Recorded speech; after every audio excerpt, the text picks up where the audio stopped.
Kravzik. Pouvez-vous nous présenter le concept de cette exposition ? Alors, en fait, c'est assez simple. Hein. Je fais des photos depuis qu'il y a des appareils photos sur des téléphones. Et donc, ça fait à peu près une quinzaine d'années. Je me suis dit, le meilleur appareil photo, c'est celui qu'on emporte. Donc, j'ai commencé à faire des photos, énormément de photos avec ce type d'appareil. Et je me suis aperçu, évidemment, qu'il y avait énormément de défauts. Il y avait du bruit, c'est-à-dire du grain, des distorsions, une définition qui n'était pas toujours top.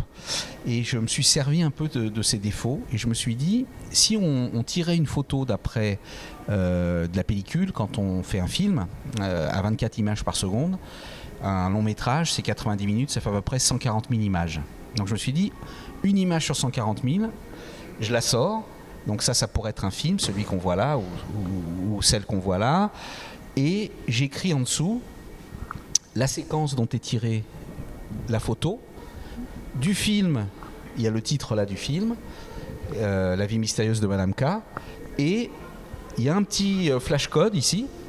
Et sur ce petit flash code, si on flash avec son smartphone, on écoute la musique. Pour tous les faux films, il y a une musique originale qui a été composée par un compositeur de musique de film.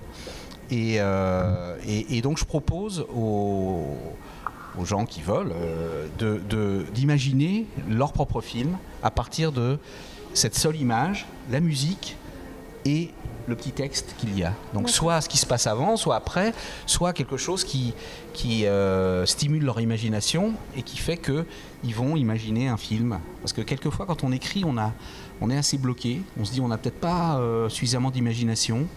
Et voilà, c'est un support ouvert pour stimuler un peu l'imagination. Voilà. D'accord, merci.